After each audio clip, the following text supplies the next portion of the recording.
നിങ്ങളുടെ മക്കൾ, നിങ്ങളുടെ സഹോദരങ്ങൾ, നിങ്ങളുടെ ഇണകൾ, നിങ്ങളുടെ ബന്ധുക്കൾ, നിങ്ങളുടെ സമ്പത്ത്, നിങ്ങളുടെ കച്ചവടം, ഇതൊക്കെ നിങ്ങളുടെ വീട്, ഇതൊക്കെ നിങ്ങൾക്ക് അള്ളാഹുവിനേക്കാളും റസൂലിനേക്കാളും ഇഷ്ടമാണെങ്കിൽ ഫതറബ്ബസു ഹത്താ യഅതി അല്ലാഹു ബിഅംരിഹി, അള്ളാഹുവിൻ്റെ ശിക്ഷയെ നിങ്ങൾ പ്രതീക്ഷിച്ചു കൊള്ളുക എന്നാണ്. എല്ലാം സുഹൃത്തുക്കൾ, പല ആളുകളും ദീനിയായൊക്കെ മാറിയിട്ടുണ്ട്, ചില സുഹൃത്തുക്കൾ മാറിയിട്ടില്ല. പഴയ ആ വേണ്ടാത്തരങ്ങളെല്ലാം പുലർത്തുന്ന സുഹൃത്തുക്കളോടൊപ്പം അവർ ജീവിക്കുന്നു.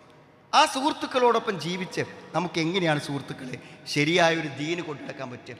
നമുക്ക് സൗഹൃദം ആരോടാവണം? ദീനുള്ളവരോടാവണം നമ്മുടെ സൗഹൃദം.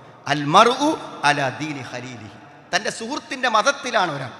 തൻ്റെ സുഹൃത്തിൻ്റെ ആശയം എന്താണോ അതാണ്. ആ ആശയത്തോട് യോജിക്കാൻ കഴിയില്ലെങ്കിൽ ഒരിക്കലും അയാൾ നമ്മുടെ ആത്മസുഹൃത്താവില്ല. ഫൽയൻദുർ അഹദുക്കും മൻ യുഖാലിൽ, റസൂലുള്ളാഹിന്റെ കൽപ്പനയാണ്. ആരാണ് നിന്റെ സുഹൃത്തെന്ന് നീ നോക്കണമെന്ന്. സൗഹൃദമാണ് പ്രശ്നം. എന്താ മക്കളെ നിയന്ത്രിച്ച് കിട്ടാത്ത? അവന് സുഹൃത്തുക്കളാണ്.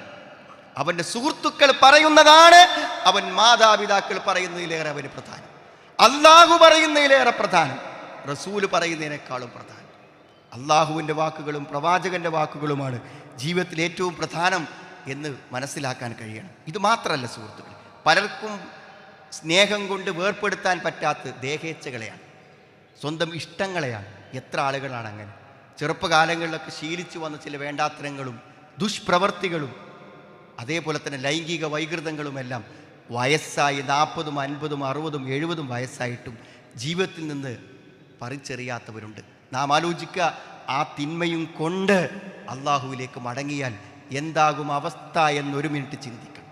സുഹൃത്തുക്കളെ, വേണ്ട മകനെ, വേണ്ടപ്പെട്ട മകനെ, പ്രിയപ്പെട്ട മകനെ ഒഴിവാക്കാൻ തയ്യാറാകുമ്പോൾ നമുക്കൊരിക്കലും പ്രിയമല്ലാത്ത, നമ്മളെ ഉപദ്രവിക്കുന്ന തിന്മകളിൽ നിന്ന് ആ ചീത്തത്തങ്ങളെയെങ്കിലും വേണ്ടെന്ന് വെക്കാൻ കഴിയില്ലെങ്കിൽ എന്ത് ത്യാഗമാണ് നമുക്ക് അവകാശപ്പെടാൻ പറ്റുക? അതുകൊണ്ട് ആ തിന്മകളിൽ നിന്ന് മാറി നിൽക്കാൻ നമുക്ക്